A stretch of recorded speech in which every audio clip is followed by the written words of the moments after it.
Hi,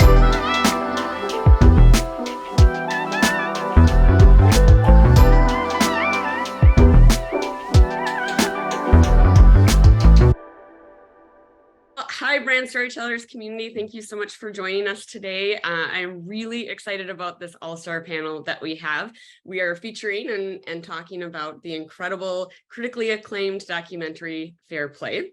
And we have this unbelievable all-star cast that's with us today. So we have Eve, the author of the original book that this documentary was based off of. We have Jen, the award-winning director who brought it to life in the most beautiful way. We have Amanda from Hello Sunshine, the production company that really did a fantastic job with this film. And then we have the visionary executive, Kimberly, who really spearheaded championing this work and having P&G support it in such a beautiful way. So I'm going to have each of the panelists introduce themselves, and we're going to each share one statistic or aha moment that we had personally from the film, because what is so great is that we are all mothers, and we have high demanding jobs that that are really important to us. And I think a lot of the themes and the pieces that Fair Play brings to the forefront and into discussion. We're certainly highlighting this documentary, and I'm sure we each have something that really resonated with us. So I'll start with the introductions. My name is Amanda Brinkman. I'm a speaker and the CEO of Sunshine Studios. It's a branded entertainment production company and consultancy focused on long-form content that not only moves business, but does something that changes hearts and minds and does good in the world. And my big aha moment was actually at the end of the film when Eve, your son, Zach, in his own words, talked about what he was learning through watching you do this work and watching your husband step up in this regard. And I think that was really powerful because so much of this is about that next generation and what we're modeling for them. And he did so great on camera. I don't know if he was nervous, but he was, he just did a really great job delivering kind of what he had learned from it. And so for me, that was really poignant just to see that that next generation is, learning from and watching how we interact in the family and in the home, and is going to try and model that in their life. So we'll go to the other Amanda next. Hi, I'm Amanda Farrand. I run the Fair Play business at Hello Sunshine and also run all of our strategic partnerships. I've been at Hello Sunshine for 4 years and have the amazing responsibility to oversee and shepherd Eve's amazing work. I've always worked at the intersection of business, media, and impact, and this work hits on all three and stands up that stool really nicely. I worked with Kimberly and setting up this film, and I think because of where I sit, one of my favorite things about the film is actually a lot of the audience input that we're getting back. We've had so many couples reach out to us and say, I watched this with my partner, and the whole time my partner paused the film and looked at me and said, "Is this how you feel?" And the partner would just nod their head. And so I think back to Jennifer Siebel Newsom's amazing director statement. That was her vision, to set up a film where everyone can benefit from watching it. And so hearing that from the audience and knowing that your intention was very clear to do that has been a beautiful arc to see how a movie can really push conversations, hard conversations in the home, so that people can be on the same team watching the problem and solving it together instead of looking at it head to head. So I think that the tool of this film is incredible, and we're seeing so much love from our audience on it. Well said. Kimberly, will you introduce yourself next? Yes, hello, Kimberly Dobereiner. I'm a Group VP at Procter & Gamble. I head up P&G Studios, and I lead Future of Advertising. So this has been honestly a gift of a project to be a part of. It's so powerful. Eve's, your personal story, and Jennifer, the way you brought it to life has just been outstanding. When I first saw it, my aha was, I have a stay-at-home husband. And I was like, ooh, what am I doing that might be putting the load on him? So it actually made me think of it, slightly differently. Then I had the chance to watch it at one of the reviews with my daughter. And she looked at me and she said, wow, I never realized the load that you're carrying, and identified a number of things I was doing. So it was a really interesting, how we each saw our world, and the fact that this idea of being able to create equality, no matter the household, how different the household are, there's definitely places and spaces to get better. So that was my aha. Oh, I love that. That's amazing. Jennifer, will you go next? Sure. Hi, I'm Jennifer Siebel Newson. I'm First Partner of California, a documentary filmmaker. I founded the Representation Project, which uses films and education and communications to awaken consciousness, shift attitudes and behavior, and transform culture. I also founded the California Partners Project to complement my work out of the First Partners Office, which is focused on gender equity and child well-being. And I would say that my aha moment, probably in conducting some of the research and making the film, was just this realization that women today do more childcare and household work than women in the 1960s, despite being more likely to be in the workforce. And I found that really, really interesting and compelling. So anyway, it's just such a blast to bring this film to life and to work with all these people. That's incredible. And Eve? Hi, everyone. Thank you for having me. My name is Eve Rodsky. I am the author of the New York Times bestseller Fair Play, in collaboration with Hello Sunshine and Jennifer Siebel Newson, the Representation Project. We were so happy to bring this to light, and thank you, of course, Sundance, for having us, and Amanda for moderating this. For me, I think of all the ways now the movie is able to, as Kimberly said, allow people to see themselves within this issue. A lot of times when I spoke to people, they didn't understand the issue, they didn't see themselves in the issue, or they were afraid to see themselves in the issue because they found it deeply personal. But as we like to say, private lives are public issues. And when you can connect that empathy, you can do all the policy making you want, but nothing is going to change culture the same way that I think something like a film can. And one thing I want to say is I think the statistic in the film that 70% of our 1% in this country are still men, primarily white men with stay-at-home wives.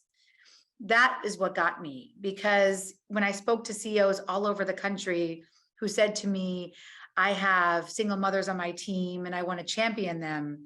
And then I would ask them, well, what's your own family structure? And one CEO said to me, well, my family structure is that I couldn't do my job without my partner. We look at ourselves as a team, but I couldn't do my job and travel as much as I did unless my partner stayed home and really handled everything else.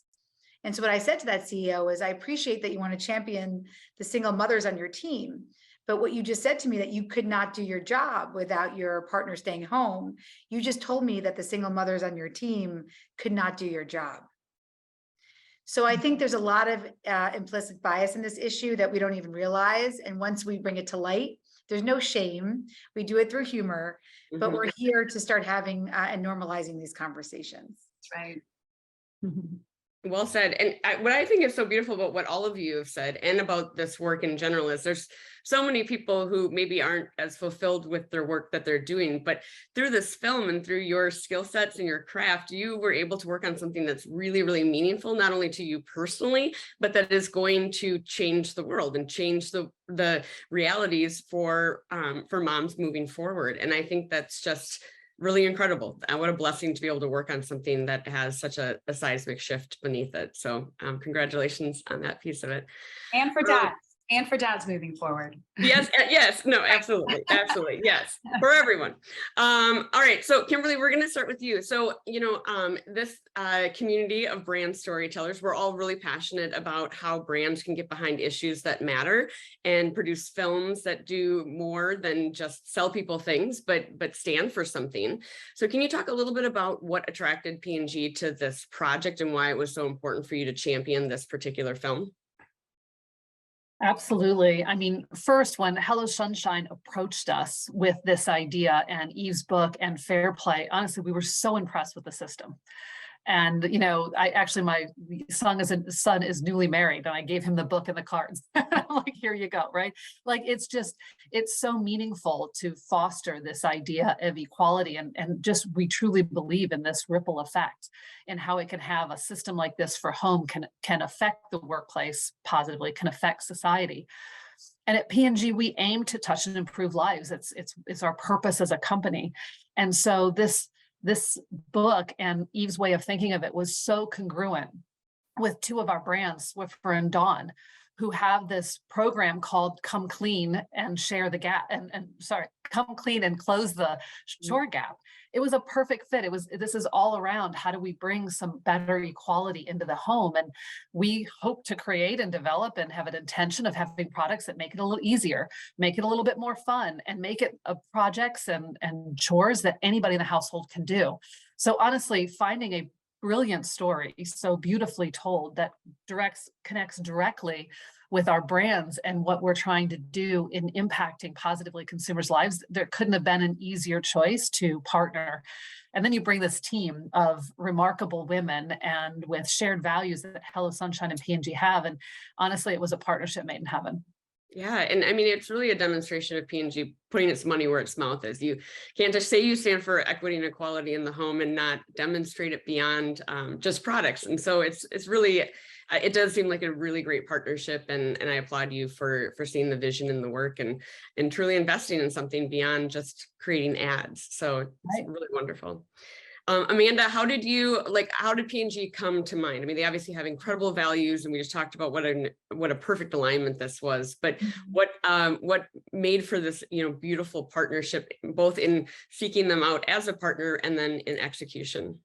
Yeah, so at Hello Sunshine, our mission is to change the narrative for women, and specifically with Eve's partnership around gender equity in the home. And so I'm going to take us way back to 2019, where we were launching Eve's book, and we said, this is a cultural movement. This is a cultural franchise.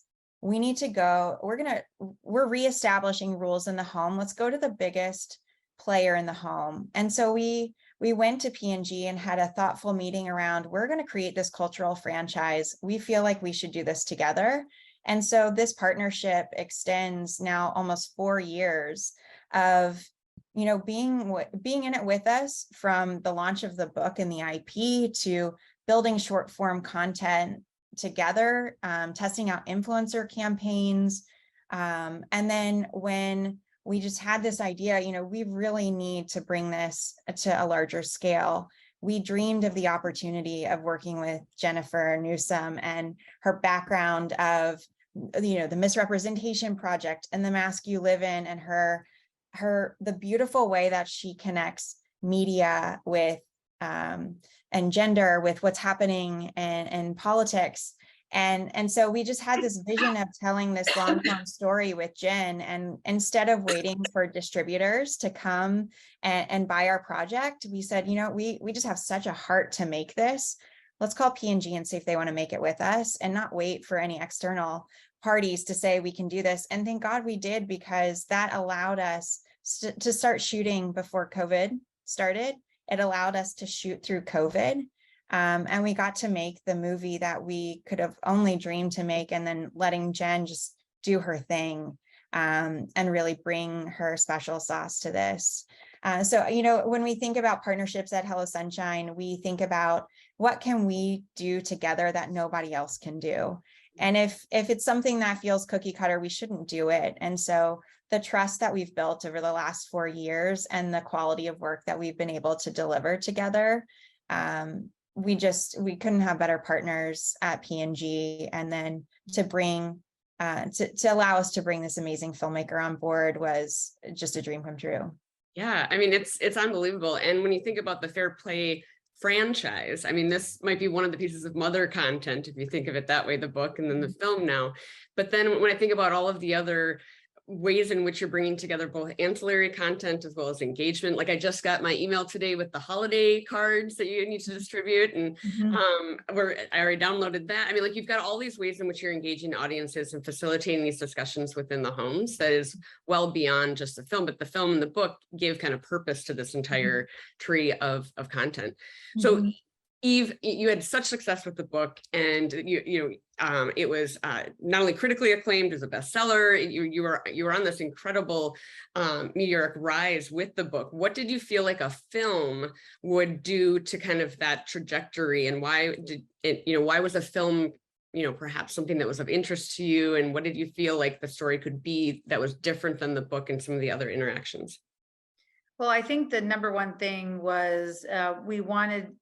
Again, we had this wonderful stepping stone with Procter & Gamble where we were able to go to the World Economic Forum together. And we were invited with Procter & Gamble to go together to talk about UN Sustainability Goal 5.4.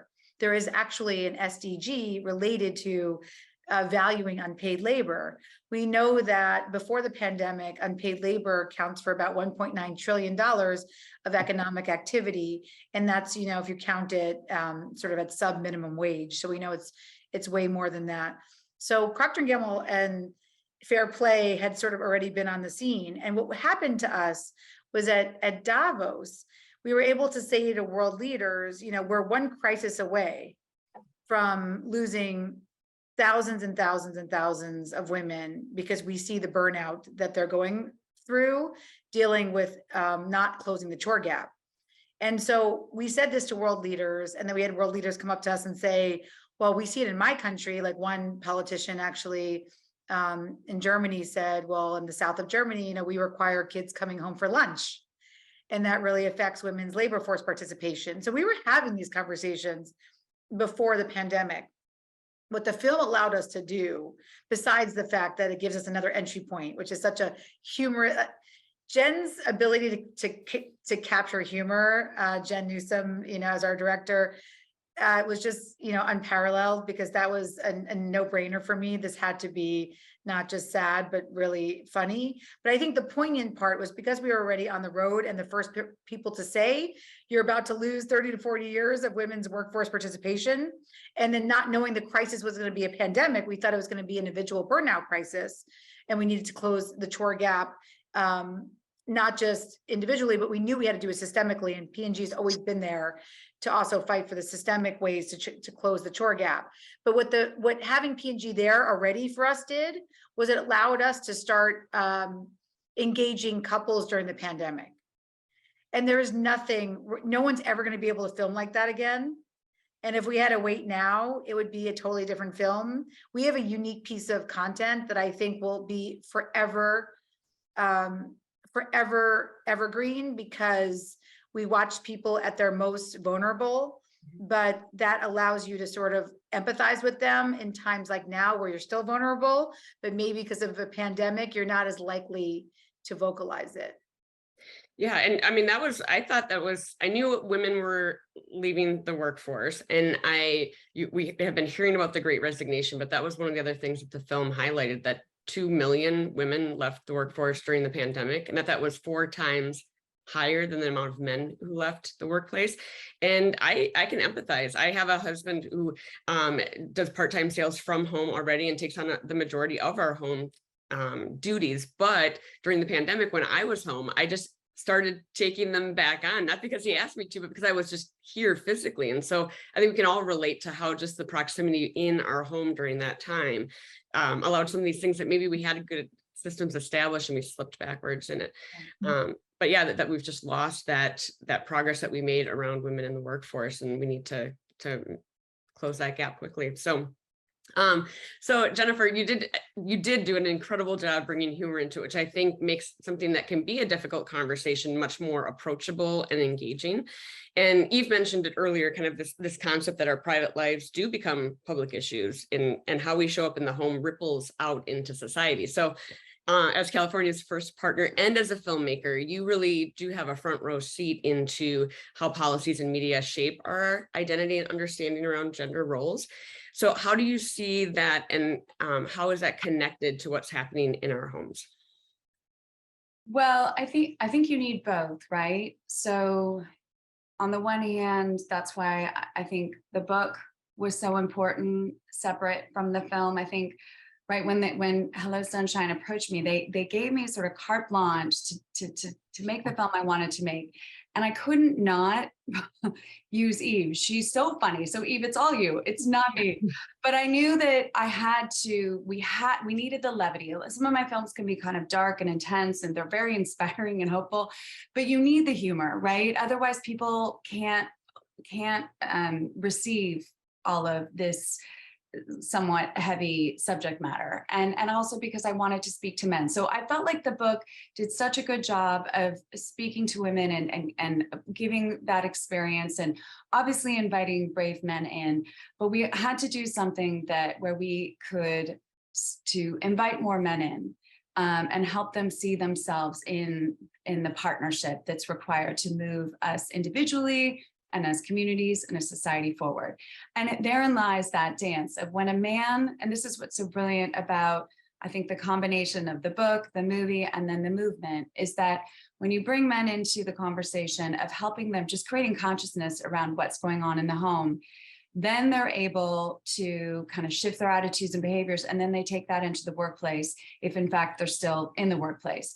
And we know, right, in contemporary America, that the majority of American households are dual income households. So that's also why, even despite the pandemic, this film is so relevant. And again, I think will be hopefully timeless, in that so many people are grappling with this issue, and also with modern technology and this fast-paced modern living that we're all privy to, and that just is part of living in this time in American history. There are so many demands and pressures on the household. So anyway, I don't know if I answered your question, but it is really this dance. My work is in cultural change. My husband's in the policy arena. I obviously understand the policy piece, and my husband understands the cultural piece, because sometimes cultural change has to happen before policymakers can actually legislate. And other times you need the policy piece to get people to kind of wake up to what's actually the only way forward in society. So I think this film actually, while it spends a lot of time on the personal, we did bring in the Latino couple to demonstrate that even if you do have partnership, our systems in America are broken when it comes to valuing care and valuing the family. And so we have a lot of work to do to recognize that not all families have the resources and the privilege to actually have somebody stay at home and care for the children when the child is sick, or when there's a pandemic and what have you. But ultimately that our national government, just as our state and local governments, need to do more in terms of paid leave, childcare, flex time, equal pay, all of these different policies, that sick leave, obviously, that will move us forward as a society if we can actually address them once and for all in America. Yeah, well said. Well, and it feels like, I mean, you need things like films and different forms of content in order to create that groundswell of understanding, in order to move bigger things that are going to have a greater impact, like policy. I mean, that's the beauty of storytelling, right? I mean, we could stand up and ask for policy change, but when you hear a woman's story and what it's like on a day-to-day basis, it just puts color to it in a way that's undeniable. And statistics are fantastic, and we're very hungry for data in this country. But when you hear someone's story, I mean, it just it resonates at a whole different level, which is something you do such a beautiful job of, is that storytelling and bringing it to life.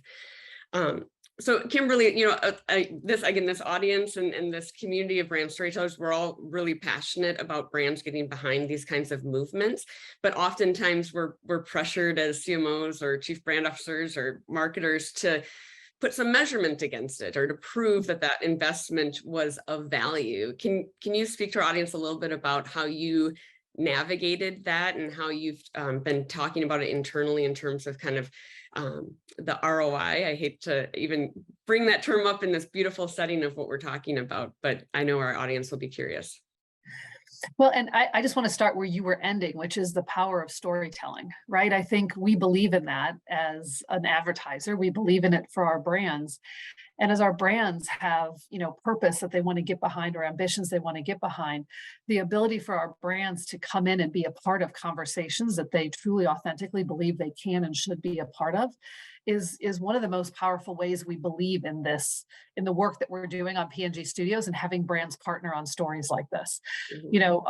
We had already started in home care the idea of the chore gap, right? There was already films that we had been making around the importance of elevating the chore gap. It actually started in India, interestingly enough. So I think that it's this groundswell of how do our brands help connect with people in different ways. And it doesn't always have to be selling. We believe in superior products, right? We believe that superior products matter when you've got a job to be done. And so that's the important part of our brands. But we also believe that humans make connections with brands when they have shared values and shared purpose. And that's where this story and Dawn and Cascade made just a ton of sense. So when we think about the ROI, we think about the impact, we do think about, and you've probably heard Mark Pritchard talk about that we believe in we want to be a force for growth that enables the force for good, right? And so it really is the both and that our brands will have stronger business results because they're also behaving and acting in a way that does good for people and society.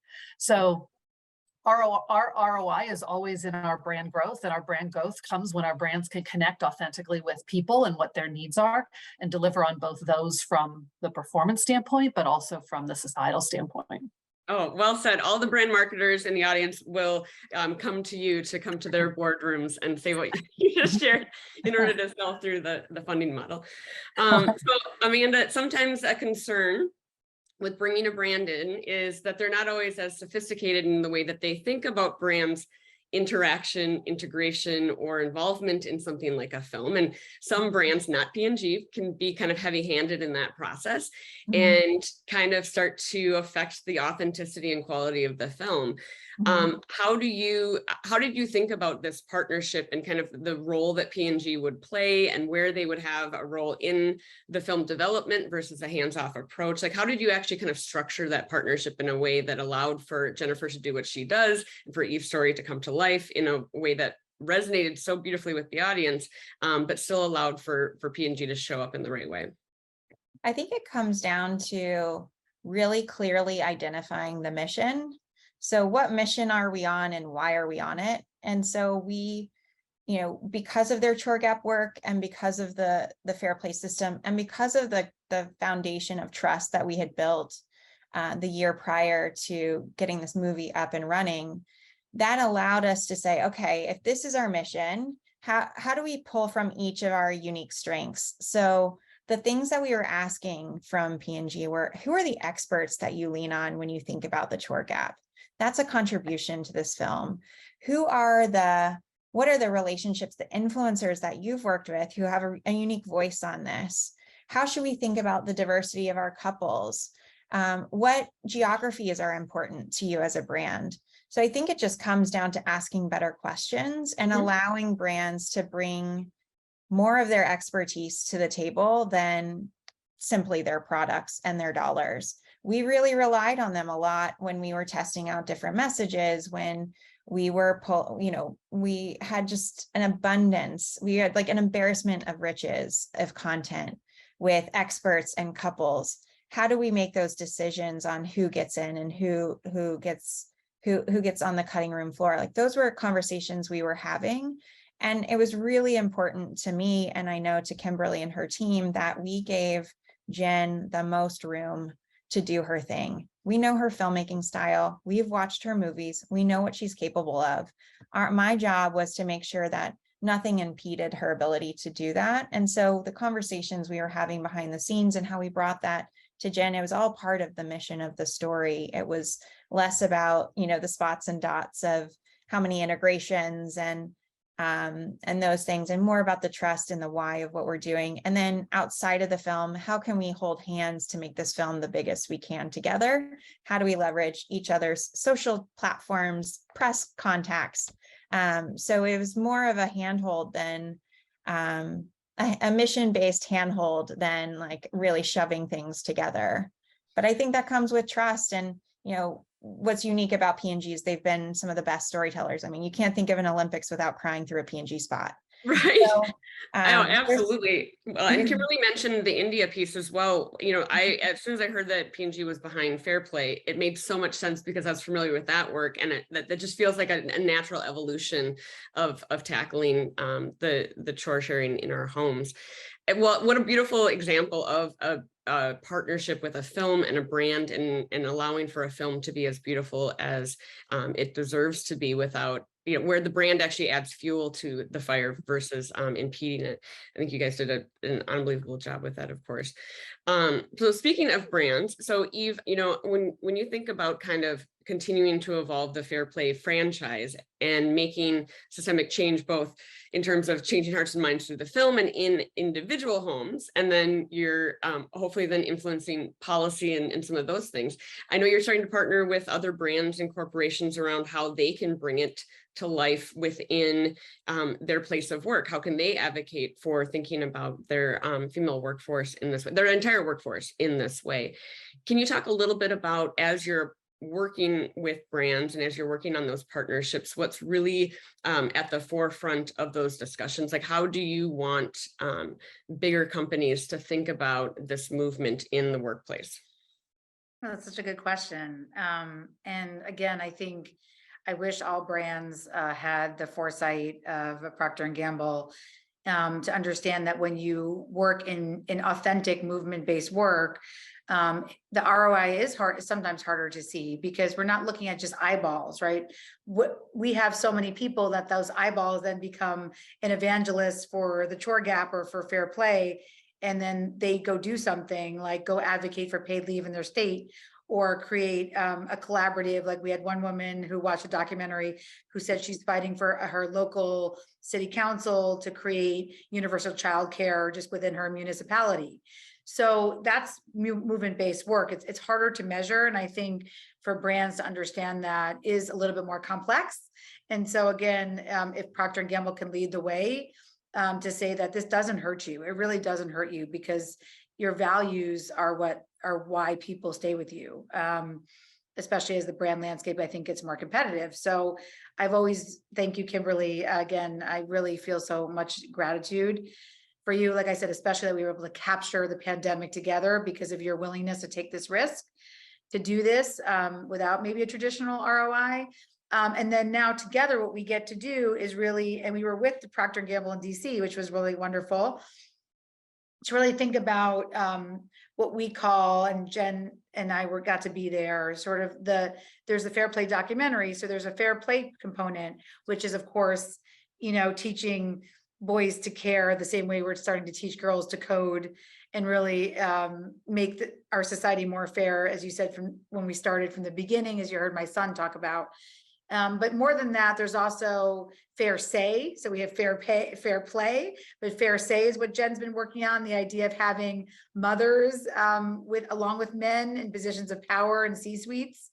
Also, there's fair pay, because we now know what the movie shows you is that most of the pay gap against women is a bias against mothers.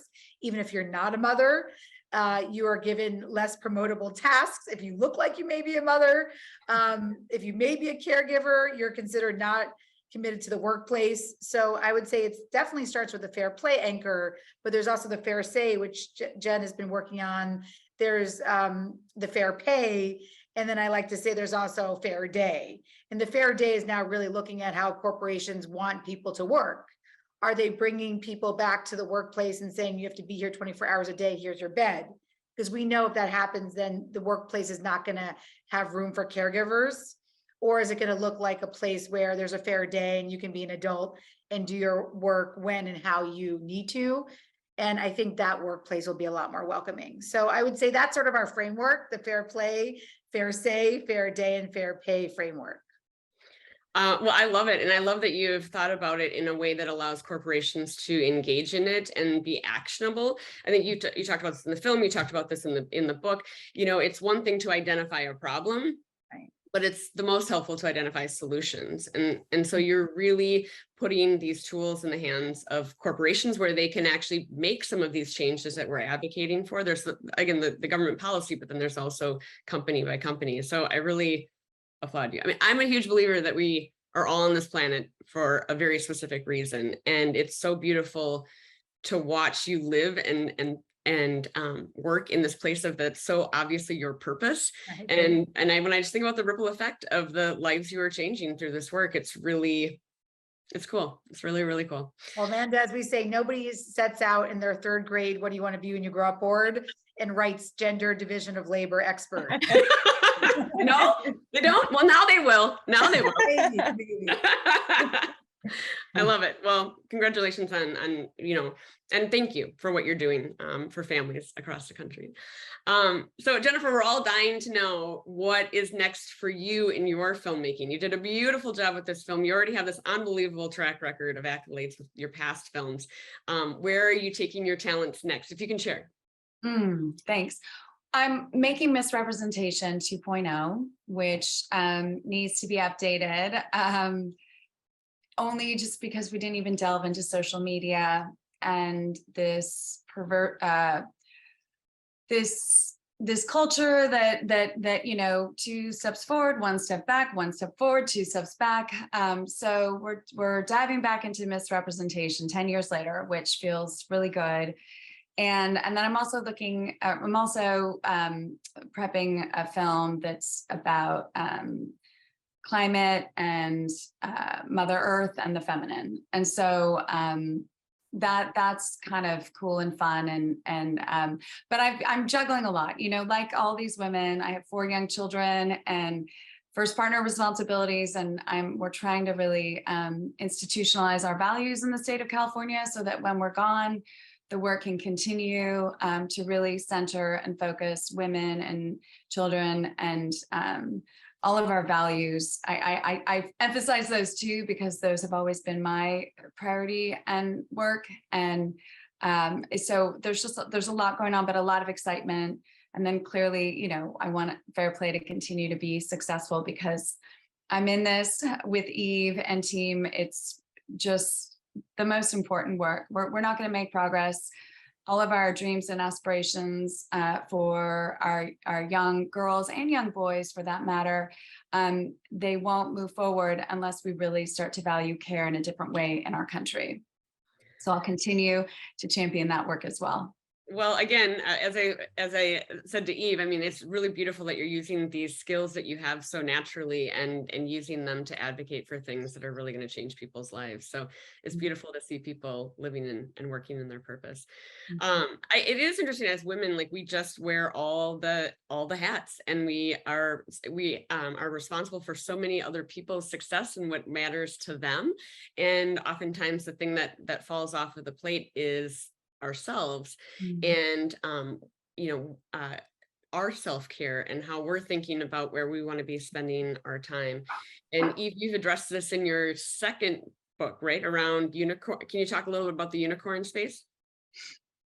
Well, I think the pain that we saw when we interviewed since 2010 for women, and again, this now we have about 10 years of data similar to misrep, and looking back at our data now, what we see is that part of the story is not just, it's bigger. It's a bigger pain than just having sort of the resentment of having to do it all. There was one amazing tweet that said, we really taught our girls very well, sort of how to succeed in sort of a male world, but we never taught, you know, the men who are going to be married to those women or the bosses of those women, how to let those women succeed. And so I think a lot of the pain is that women will tell me that they feel like we've hit a glass ceiling of being able to be parents. We're allowed to be partners. We're allowed to be professionals. But if I express any interest in being unavailable from those roles to try something else, whether I want to be a skydiver or whether I want to be a baker or whether I want to go be an explorer or row on the ocean, something for them, society immediately pushes back. And so there's actually a very important theme in this movie, which is sort of watching the women at the end of the movie start to come into their own, especially Leanna. When you look at her and Christian, they're this beautiful couple and she's in a stay-at-home role, but you can tell she'd just gotten her MBA after her first child was born and she wants to do something big. And as Christian gets laid off, you sort of watch their roles change, that she gets to go back and be on these big stages and start to work again. And you watch her come alive. So a lot of this is also about, where do we see women's identities? Are we all going to be fine just identifying with each other as our roles? Or are we going to allow women to be the both and, that there's something bigger for us out there? And we don't have to have guilt and shame when we say we want to be an Olympic swimmer as well as a mother and a worker and a professional. So there, and I will say one more thing about that. That's not a privileged narrative, because what was really interesting in the research around women's identity was that actually the community base of people who identified to me as working poor were much more likely to say that they had community unicorn space. And it was the people who were maybe in the 1% that were having a harder time being something other than their roles. So it was very interesting. It is super interesting. And there's this great shot where she's on stage and Christian has this like just look of pride looking over at her. I mean, it's just like, it was a great summation of like, and the look on her face too was just, she was just living back in her space. It was really beautifully captured. No, I mean, I think that's the crux of it, is like trying to figure out how we don't make productivity like the only measure of success. I mean, I don't think it's unique to women, but I think we carry this burden even more, where we feel like we have to earn any sort of time to ourselves. We have to somehow get everything off of our to-do list in order to create space to do it. And I think what you advocate for is really important, that it has to be one of the priorities. It has to be, because we're going to be better at all the other roles too, when we're spending time on things that fulfill us and bring us life. And we're leaving too much on the table if we don't explore those interests. And I think that's really beautiful. 100%. Yeah. All right. So we're running to the end of our time, but I would love for us to just go around and each, as we again think about this audience of brand marketers who maybe want to do something like this, or see that this could be a really great extension of their brand purpose turned into actual brand action. What would be your advice around approaching a project like this, or your encouragement to keep fighting internally to find those dollars to invest in supporting filmmaking like this? And Kimberly, since you were so successful in doing that, we'll start with you.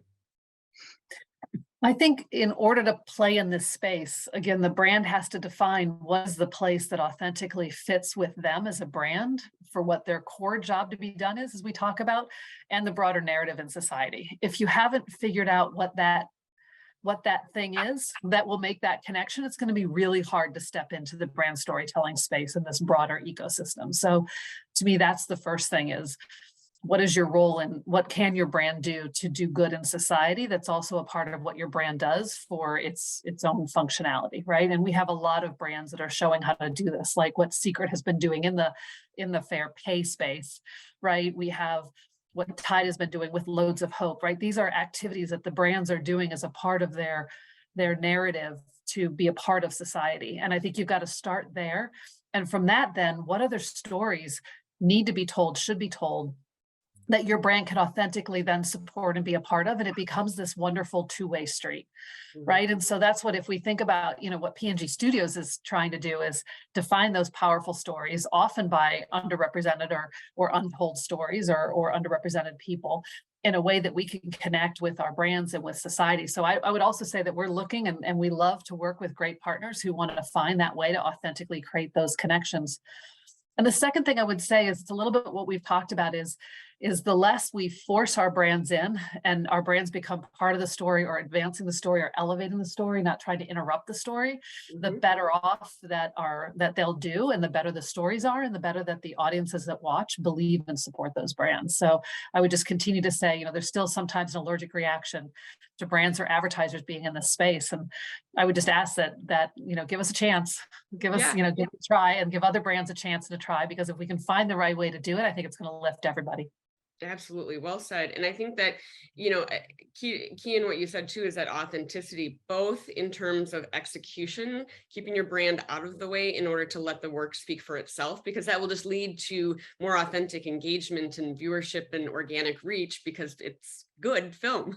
Right. And then authenticity in terms of, is this truly a space that this brand can show up in and have either some sort of authority around it, vested interest, or track record in having actually done this work themselves in the past, not just all of a sudden signing up for a movement. Can't be hashtag activism. It has to be something you have a track record. And I think people can sense when it's not. So really, really, really well said. Amanda, what would you say to brands who are considering filmmaking, and what should they be thinking about, or what encouragement could you offer them? Yeah, I think, sitting here at Hello Sunshine, we sit on just loads of audience data about women. So if you're a brand who's interested in reaching women and you know what you stand for, we should talk about how do we leverage passion points as a place to play. We make content here unscripted, scripted, short form, long form, animation, social first. And so how do we leverage insights and really show up for her and the place that she cares about in a way that she's interested in? As we think about how time-starved women are, it's really hard to get her attention, but how do we use those audience insights and what she cares about to really just excite her through storytelling? So, when we think about storytelling, it's like, it's a lot of spinach in the popcorn. How do we show up with a solution that's going to change her life, but in a way that she wants to tune into it? So I think just having that balance and knowing who your audience is and knowing what you're trying to say, and just allowing us to come together and play a little bit. Absolutely. And I think there's really great power in instead of creating the ad that interrupts what people want to be watching, create the thing that they want to watch. Right. And isn't that a deeper form of engagement and authentic connection with your audience than again, the other piece of it, the interruption. So Jennifer, to attract a director like you to a project, and Kimberly's right, sometimes there's a little bit of this apprehension, like, oh, there's a brand tied to it that's somehow going to change the quality or my ability to have freedom as a creative artist. So if you, through your lens and your perspective, if you were encouraging brands, what advice would you give them to attract talent like you to create these films that then resonate and engage with audiences? How can they behave in a way that makes people like you want to sign up for a project like this? Thanks. I mean, obviously the partnership orientation is everything. In partnership too, sometimes when you give someone freedom, they, but that you share the same values, you end up in a beautiful place. And I think that's what I experienced. And obviously Amanda and team were more directly day-to-day involved with them, but I felt tremendous freedom and flexibility to make the film that I wanted to make. I didn't feel any pressure. And so I think authenticity is critical too, that they get that you're not going to stack a film with a bunch of people that are too Hollywood, right? Because then it's not going to resonate with everyday people. So that's also important. I'm 100% I think there's so many opportunities out there for brands to support storytelling. I think we have some really catastrophic issues in our country that we have to resolve. And I think so much of it, and Procter & Gamble, you guys have really kind of hit the mark in a beautiful way of just knowing how important it is to value care and to show that men can be caregivers too. And so I think even just that subtlety of focusing on care, emotions, feelings, that men are whole human beings too. I think that there's tremendous opportunity there. There's so many stories that have not been told in that realm, both scripted and unscripted, that I think would benefit from the support of the private sector, and create like an incredible awakening and sort of consciousness and shift in cultural attitudes and beliefs and behaviors around just the fact that care is our humanity, and without it, what do we have? And I just think that it could solve so many of our countries and our world's problems. So I think the private sector has an incredible opportunity. Big brands have an incredible opportunity to be a part of that solution through their investments and these types of stories. Yeah, absolutely. Well said. And I think that there's ROI and data to prove that companies can do well by doing good. If every brand behaved like P&G has demonstrated on this particular thing, like think about the kind of world it would be. If we just keep relying on nonprofits to move these social issues forward, and they're always having to try and fundraise, we're just not going to see the kind of change at the pace we need as a society. But if big companies and brands where they have resources invest in these movements that really matter and make a difference in people's lives, we're going to start seeing the kind of change that we all want to see, and it'll be the kind of world we all envision. So I couldn't agree with you more. We need to see companies step up in this way. Okay, Eve, we'll end with you. So when brands are thinking about trying to get behind movements that really matter and attract authors or thought leadership, or things that they want to identify with, sometimes incredible people like you could also be a bit hesitant to bring a brand into that space for fear of shifting the narrative at all.